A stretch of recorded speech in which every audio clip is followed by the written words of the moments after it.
वालेकुम, मैं हूं अमजद शब्बीर और आप मेरा यूट्यूब चैनल देख रहे हैं। आज इस मुख्तसर से व्लॉग में आपके साथ तहरीक अदम एतमाद के हवाले से कुछ गुफ्तगू होगी। आपको बताऊंगा कि वज़ीर-ए-आज़म का हालिया बयान क्या आया है और इसके अलावा कौमी असम्बली के मुख्तलिफ़ अरकान से आपने किस किस्म की गुफ्तगू की है। महंगाई के हवाले से पंजाब और खैबर पख्तूनख्वा में जो बल्दियाती इलेक्शंस हो रहे हैं उस हवाले से, और ख़ास तौर पर इस्लामाबाद में जो तहरीक इंसाफ पावर शो करने जा रही है उस हवाले से।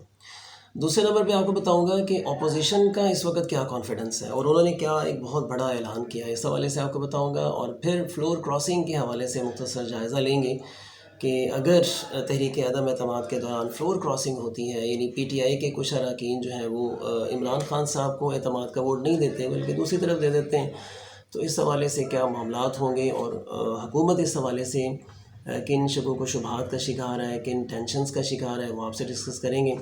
और इसके अलावा नाज़रीन लास्ट पर आपको बताऊंगा कि अगर तहरीक अदम एतमाद पास हो जाती है, वज़ीर-ए-आज़म इस्तीफ़ा दे देते हैं, तो क्या इमरान खान साहब दोबारा वज़ीर-ए-आज़म बन सकते हैं या नहीं बन सकते, इस हवाले से बात करेंगे। तो सबसे पहले आपको बताते हैं कि वज़ीर-ए-आज़म ने हालिया बयान क्या दिया। वज़ीर-ए-आज़म कहते हैं कि तहरीक अदम एतमाद की इस सूरत हाल से हमारी पार्टी कामयाबी के साथ बाहर निकलेगी, हम जीतेंगे और इसके अलावा हमारी पार्टी बहुत मजबूत पार्टी बन के जो है वो सामने आएगी। इसके अलावा कौमी असम्बली के मुख्तलिफ़ अरकान से आपने गुफ्तगू करते हुए महंगाई के हवाले से भी बात की कि वो कि कोविड की वजह से और मुख्तलिफ़ सूरत हाल की वजह से महंगाई बहुत ज़्यादा है, अवाम परेशान है, लेकिन हम भरपूर तरीके से उन्हें रिलीफ़ देने की कोशिश कर रहे हैं।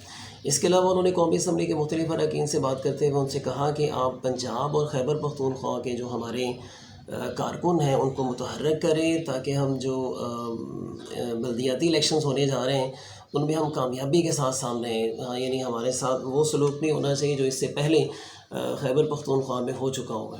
यानी वो पंजाब में जो अब दूसरा मरहला आ रहा है बल्दियाती इंतखाबात का, उसमें वो जीतने की भरपूर कोशिश करना चाह रहे हैं। और इसके अलावा नाज़रीन वज़ीर-ए-आज़म साहब ने ये भी कहा है कि कौमी असम्बली के अरकान की ड्यूटी लगाई है कि आपने 10 लाख अफराद को इस्लामाबाद में इकट्ठा करना है। तहरीक अदम एतमाद जिस दिन पेश की जा रही होगी उससे एक दिन पहले ये पावर शो होगा और उसमें उन्होंने कौमी असम्बली के अरकान की ये ड्यूटी लगाई है कि आपने 10 लाख अफराद को वहाँ पे इकट्ठा करना है। और दूसरी तरफ अपोजिशन भी पूरे कॉन्फिडेंस में है जी। अपोजिशन ने भी ऐलान कर दिया है कि हम ना सिर्फ वज़ीर-ए-आज़म इमरान ख़ान के ख़िलाफ़ तहरीक अदम एतमाद को पास करवाएंगे, जीतेंगे इसमें, बल्कि हम स्पीकर और डिप्टी स्पीकर के ख़िलाफ़ भी तहरीक अदम एतमाद लेकर आएंगे और उसे भी कामयाब करवाएंगे, जीतेंगे, उन्हें भी चेंज करेंगे।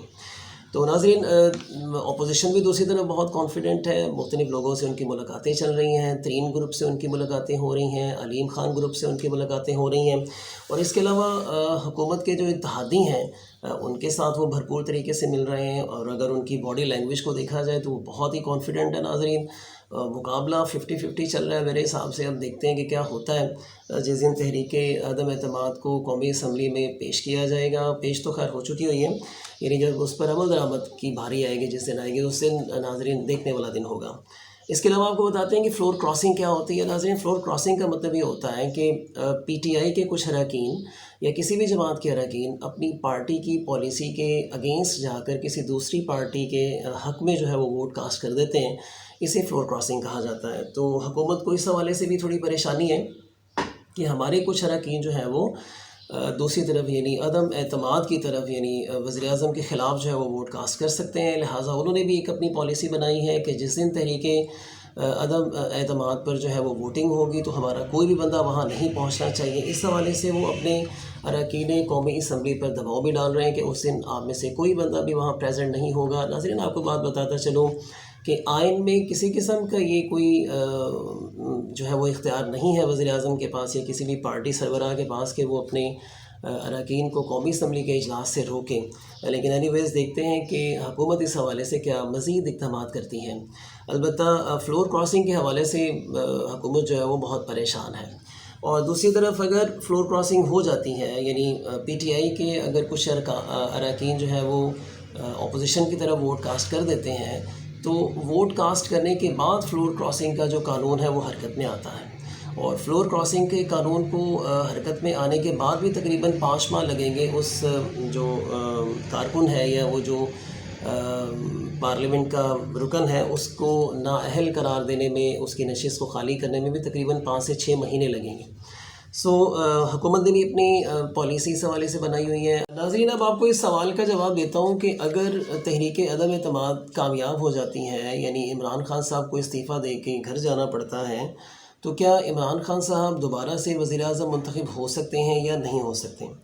تو آپ کو بتاتا ہوں کہ اگر تحریک عدم اعتماد کامیاب ہو جاتی ہے، یعنی اپوزیشن جیت جاتی ہے اور حکومت ہار جاتی ہے، تو عمران خان صاحب کو استعفیٰ دینا ہوگا، اور استعفے کے فوراً بعد اسپیکر قومی اسمبلی وزیر اعظم کے انتخاب کا دوبارہ سے پروسیجر شروع کریں گے۔